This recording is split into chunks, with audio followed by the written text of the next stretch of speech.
Ito po ilan sa magandang features no ng Bybit, and other large exchanges meron na rin po nito, no.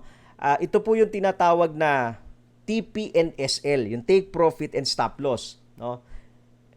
Pero sa Bybit, okay, hindi mo pa na-execute yung trade, pwede ka nang mag-set ng TP&SL. Meaning, no, for example, may naabangan kang magandang setup, gusto mo mag-long, pero hindi pa bumababa yung price dun sa price kung saan mo siya gustong bilhin. Okay? So, ibig sabihin, pipila ka pa lang. No? Habang nakapila ka sa Bybit, pwede na po kayo, no? Pwede na po kayong mag-set ng TP, ng take profit, and stop loss area nyo. Nakapila pa lang siya, ha, mga titos and titas. So, paano gagawin yan? For example po, no? So, you want to open a long position, sa Bybit, cross long level long, no, 25x, and then aabang ka, no. Right now ang price po ng Bitcoin 20,788.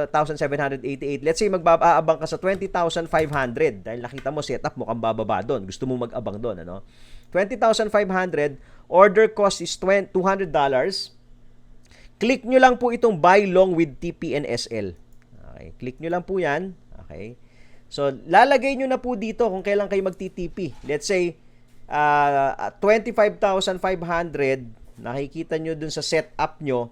Once na umabot ng 25,500 yan, pwede na ako mag-TP sa 20,900. No? So, pwede ka na mag-set po dito, no? 20,900 na take profit. Okay?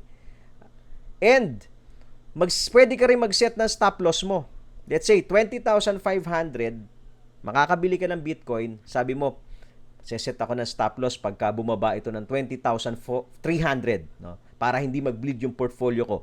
20,300, pwede mo na iset. Okay? So, kino-compute na rin ito, ha? Yan po, no? So, makikita niyo pagka nag-take profit kayo sa 20,900, sasabihin na sa'yo, your expected profit will be $97. Okay? Pag magka-cut loss naman kayo, sabihin na sa inyo, your expected loss will be $48.78. So, computed na siya. Hindi pa nangyayari yung trade. Ma-execute mo na to. So, pipindutin mo lang po yung open long. No? Click mo lang yan.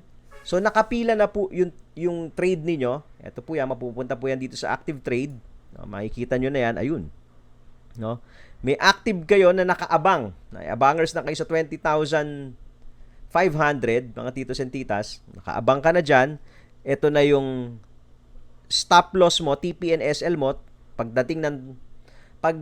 umabot po yung price sa 20,500, automatic, bibilin, no? Mag-execute yung trade po ninyo. So, you're going to buy. Tapos, pag umabot ng 20,900, yung nabili nyo, automatic ititipi. Di ba? Kaya hindi talaga kayo maiiwan. No, hindi rason na sayang hindi ako nakapag-TP, di ba? Hindi nakapag-TP kasi hindi nag-set ng TP, no? O kaya hindi nakapag-stop loss kasi hindi nag-set ng stop loss, no? So ito po ginagamit ni Tito, no? Ako particularly ginagamit ko po ito, mga titos and titas, kapag hindi ko kayang i-monitor yung trade.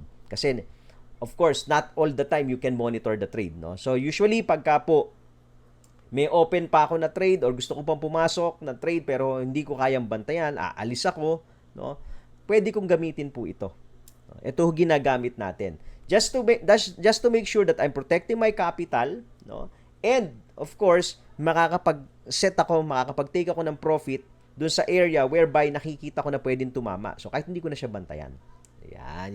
So pwede niyo pong gamitin yan, ha, mga titos and titas. Stop loss and TP bago pa lang ma-execute yung trade.